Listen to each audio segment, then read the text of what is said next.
All right, this is a quick video to give you some examples of how to use Excel to analyze your data. There's basically going to be only two analysis techniques that we're going to use. We're going to take means and we are going to find correlations, the correlation coefficient. But you may also have to do some sorting of your data in order to get it into an order that makes doing the mean easy. Okay, so this is a very simple data set. I have 4 variables, 2 binary variables, and 2 continuous variables. Remember, continuous is the same as interval ratio. Now, if I wanted to make a descriptive table of this data, let's say descriptive, let's call it table 1, descriptive statistics of the sample. Okay. Now, when we do that, what we do is we take each variable, and if it's continuous, we okay, if it's continuous, we find the mean. If it's binary, we find the mean, but it's called the proportion that is, something. Like the proportion that is white, the proportion that is college graduate, the proportion that is male. Okay. If it's a continuous variable, we just find the mean, and it's called the mean. Okay. So I'm going to give you an example here. It'll be much easier to just watch me do it. Okay. So if I'm going to make a descriptive statistics table of this data set, what I'm going to do is I'm going to say, okay, male is binary, so I'm going to have a column or a row called %male. I'm going to find that. College grad is binary, so I'm going to have % college grad. I'm actually going to use graduated from college, so that I don't want to use the variable names in my tables. I want to actually make the table stand alone, so that they'll make sense to someone just looking at the table.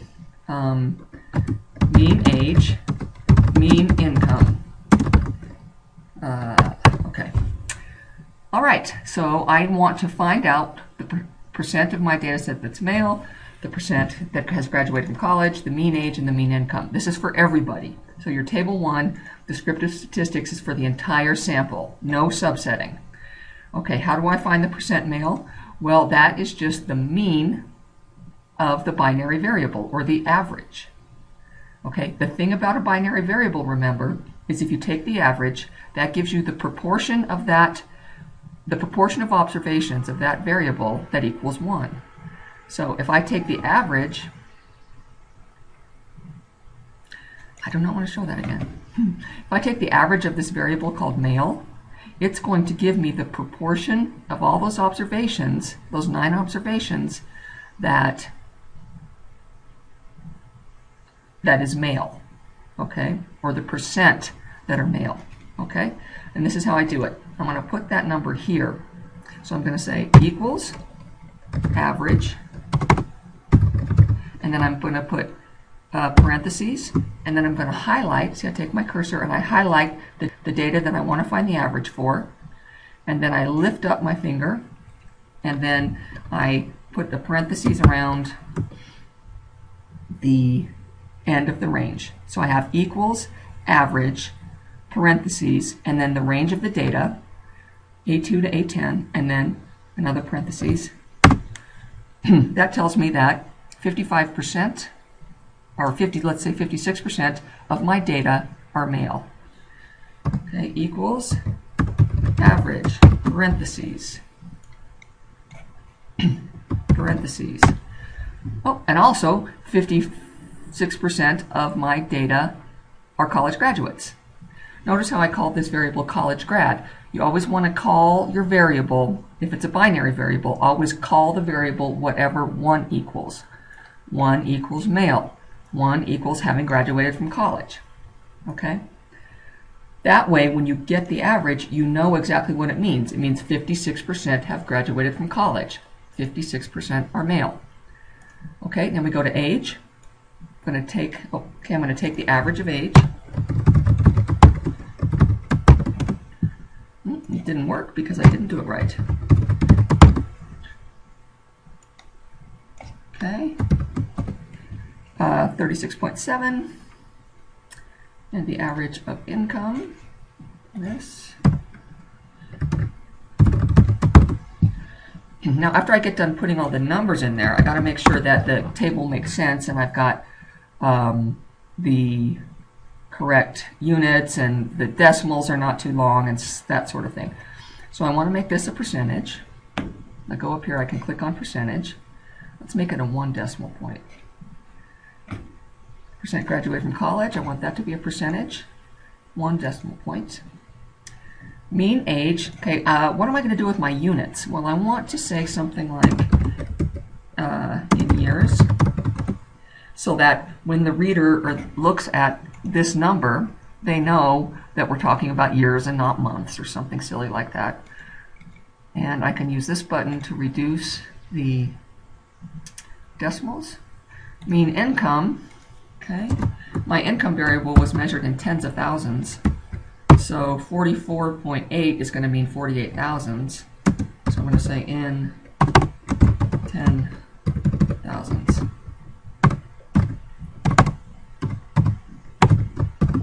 Okay, and I'm going to make that, here we go, I'm done. That is the descriptive statistic table for my data. Okay. How's it look? Looks good, huh? All right.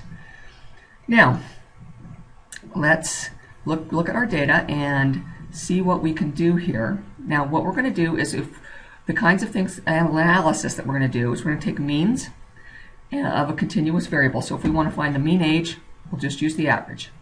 If we want to find the percent of a binary variable, we'll take the average. If we're going to find the relationship or association between two continuous variables, like let's say we want to see what's the relationship between age and income, then we will use the Correl instead of average. We use that function. Okay? And we may need along the way, our hypotheses may demand that we sort this data so that we're only doing that analysis on a subset. Okay? And in order to get a subset that's easy to work on, we might want to do some sorting. All right? So I'm just going to show some of this here. Okay, I'm going to take this away so we have more space. Okay, let's say my hypothesis is, let's say it is,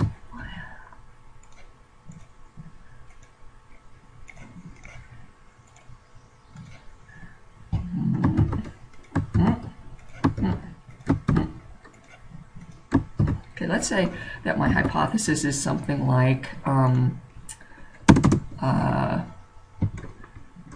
the percent of my percent who graduated from college is less than 50%. Okay, let's say that's one of my hypotheses. How do I test it? Well, I just take the mean of the college grad variable. Okay, and let's put that over here, equals average. I realize I've already done this in the descriptive, but since I have a hypothesis about it, I'm going to do it again. Okay, oh, I see that it's 56%. Okay, so my hypothesis was the percent who graduated from college is less than 50%, but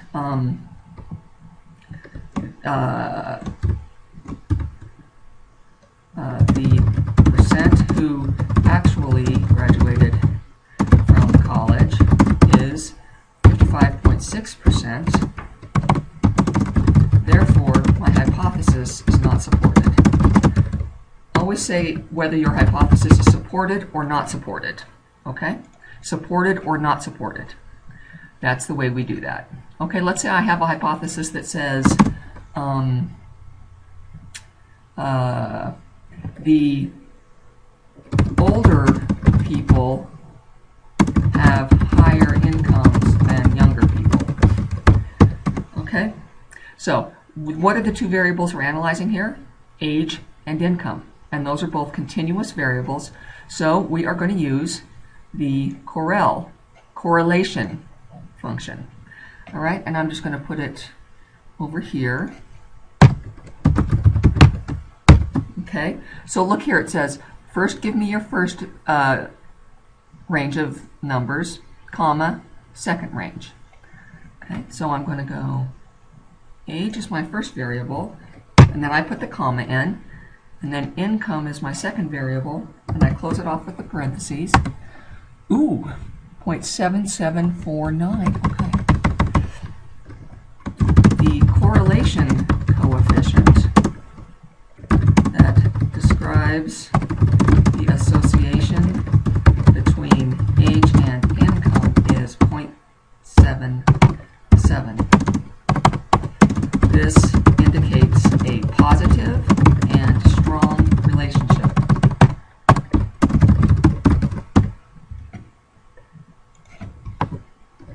Therefore, the hypothesis is strongly supported. How do we know it's positive? Well, the correlation coefficient was positive, and we know that positive relationship means as one variable goes up, the other variable goes up. So as age went up, income went up. They moved in the same direction. That's a positive relationship. Okay, let's say I have a hypothesis that says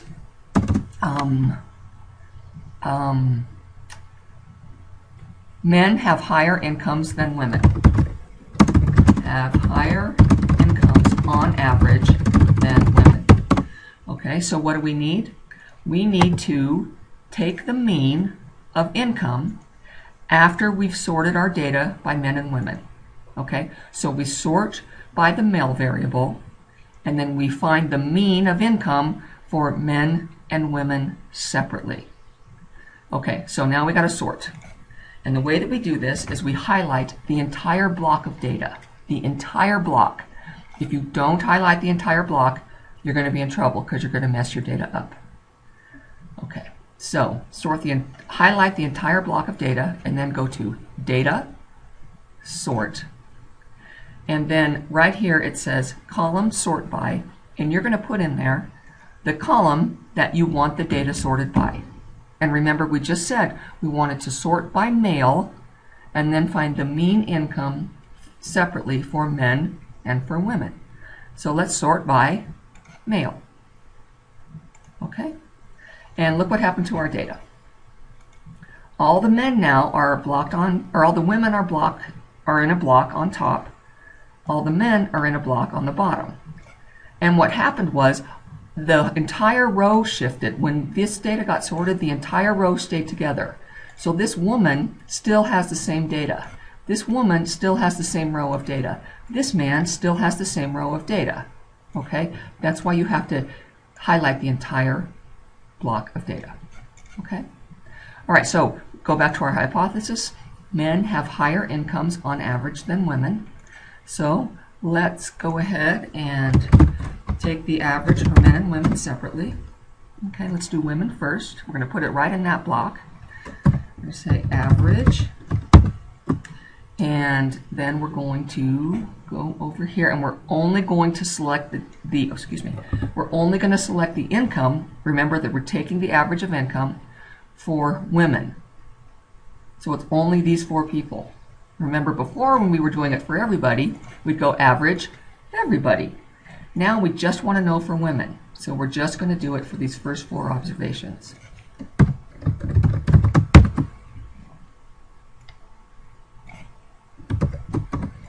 Okay, 54.25.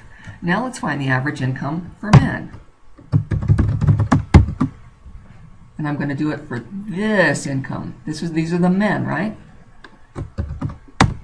37.2. Okay. So let's go over to our hypothesis. Men have higher incomes on average than women. Okay. The average income for men is $47,200. Remember, when I'm writing about it, I want to make sure my units make sense. And for women, it is $54,250. Therefore, the hypothesis is not supported. I did not find evidence that men have higher incomes on average than women. Okay? There we go. And let's see, what else might we want to know? Let's see if college graduates have higher incomes. College graduates have, on average, higher incomes than non-college graduates. Okay, I think you could probably do this, so I'm going to do it really quick. I'm going to go over here. I'm going to say college grads, non-grads. Okay, I have to sort my data. See, if I look at the college grad column, I see that I've got my ones and zeros all mixed up. So it's going to be hard for me to take the average of just the ones if they're not blocked together. Okay, so I highlight the entire thing.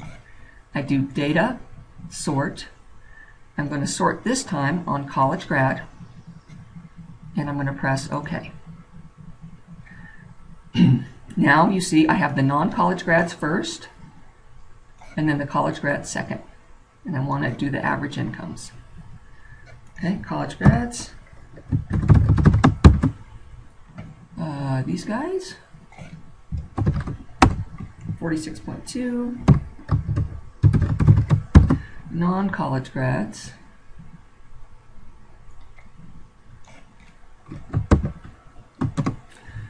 43,000. Okay, so I'm just going to write down what I found there. The average income for college graduates is 46,200, and for non-college graduates,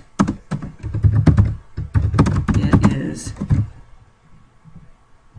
43,000.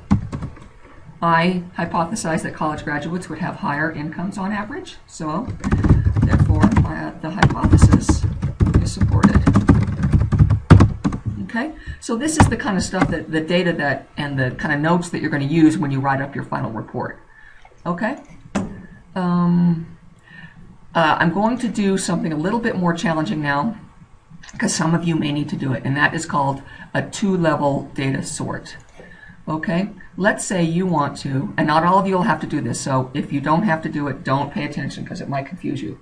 What if you wanted to find whether male college grads made more money than female college grads, or the other way around?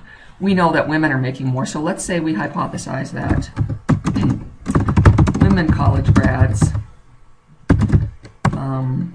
have higher incomes on average than men college grads. Okay, in order to figure that out, we are just going to operate on college grads.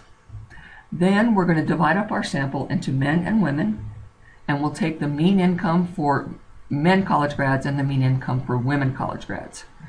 Okay, so how are we going to do that? What we're going to do is we're going to do a data sort.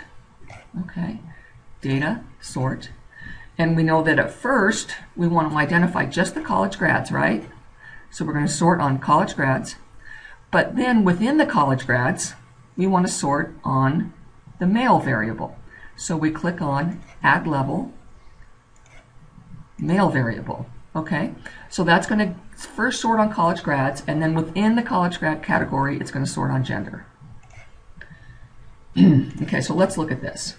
Okay, so college grad. Okay, so first we have these non-college grads, and then college grads, right? So let's look at this. Within the college grad category, we have 2 women and 3 men. So what we want to do is we want to find the mean income for the 3 men and these 2 women and compare those numbers. That makes sense, right? Look at the hypothesis. Women college grads, so that would be these 2 people, have higher incomes on average than men college grads, which would be these 3 people. So what we did is we sorted by college grad so that we could just get college grads, and then within that we sorted by male. Okay, so let's do that. So we're going to do women college grads and men college grads. Okay, the average income for women college grads is going to be the average of that. Okay, equals average right here, 58.5. Male college grads right here. Okay, 38. Okay. The average income for male college grads is $38,000, and for female college grads it is $58,500. And what did I hypothesize? That women college grads would have higher income? The hypothesis is supported. Okay, that's it. That's all you need. You need to know how to do means, you need to know how to do correlations, and you need to know how to do sorting. That's it. Okay.